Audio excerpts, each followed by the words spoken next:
see anything that looks like me, don't go near it.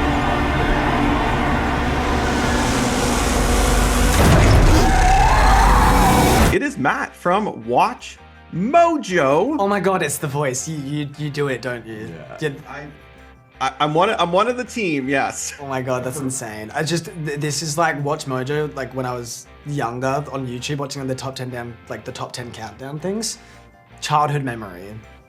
Amazing. Well, welcome to WatchMojo. We are talking Leviticus, a movie that I love. And speaking of top 10, this will be on the top 10 horror movies of the year, guaranteed. Perfect. I loved it. I'm going to pose the first question to both of you. Adrian, maybe we'll start with you, and then Joe, if you have stuff you want to add, because there's a term out there. It's called, and I hope I'm pronouncing it right, doomed Yaoi. Or Yaoi, sorry, doomed Yaoi. Yeah. And it's like basically this kind of doomed gay love story, and people really enjoy these stories, or they search it out, and I think Leviticus fits there. And I'm curious, why do you think that resonates so much with people? I mean, I can't explain why people resonate with that. I mean, and as to whether or not our couple in this story are doomed, really doomed, I won't give that away or not. Yeah. This is what they wanted. They wanted us to be scared. I just love that the fans online are really connecting with the story in that way, and that they're kind of finding all those connections, and they've been kind of creating all this fan art and fan edits and everything. So yeah, that's really exciting.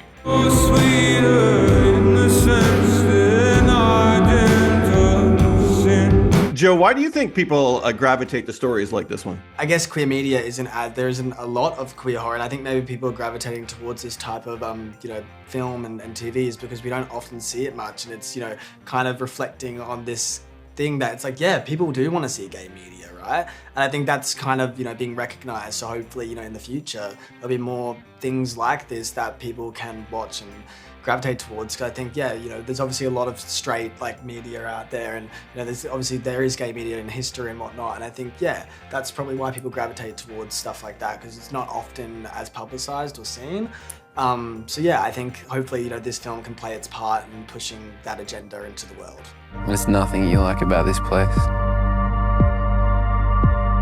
Nothing.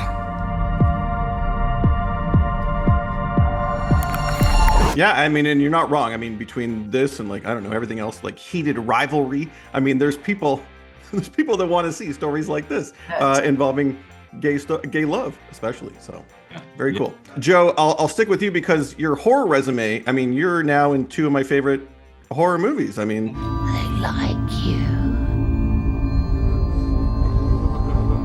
If you were to, I don't know if you want to keep going down the horror route. You're really good at it. But if you were to kind of insert yourself in a horror franchise, whether it's Scream or Five Nights at Freddy's, would you like to be chased by a iconic villain? Where would you go? Yeah, well, it's interesting you say. I think I actually have stepped out of the horror genre. I did a Western, and I've done a kind of black comedy short film that went to Sundance as well. So I learned a lot on those sets to kind of bring into this kind of horror. But yeah, if I want to be a part of this might be a boring answer, but I feel like I wouldn't want to be a part of a franchise already existing. I kind of like original stories and kind of pushing for the original stories. That's what I'm really a big fan of, because obviously franchises are great, and they build a fan audience for communities to go watch films and be a part of it. But yeah, I don't know, I just feel like it'd be a bit of a cheat if I said I want to be a part of a franchise, because I don't know, I think original stories is where I'm at. Yeah. You're very good at acting scared though,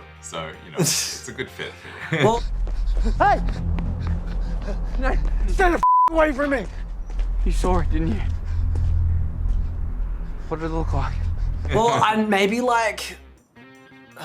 horror, like Michael Jackson's Thriller music video. I'd say that's a horror. And I would, if they recreated that, I'd love to be a part of that. I'd be a zombie in the background in the dancing.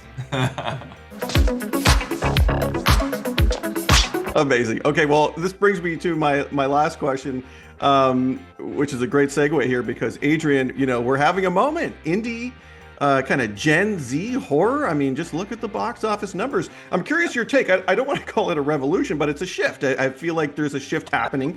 What's your take on this? I mean, yeah, these last two big horror movies we've seen are a very tough act to follow, but it's certainly really amazing to be part of this wave. Yeah. I think people want to feel something when they go to the movies, you know, and I think this is a genre that guarantees you, like whether you like the feeling or not, you're not just gonna sit there and passively watch. You're gonna get involved in a horror movie. Yeah. And I think because I think as well, like, you know, what's really great about this film, cinematographer Tyson Perkins, like, kind of shoots the film in some scenes where it feels like you shouldn't be watching it, and like as an audience member, it kind of like, you know, makes you go, oh, like I can't help but watch, but you know, it feels like I shouldn't be seeing this, and I think that just like it's a cool cinema experience. I think people just want to feel stuff. 100%. Yeah.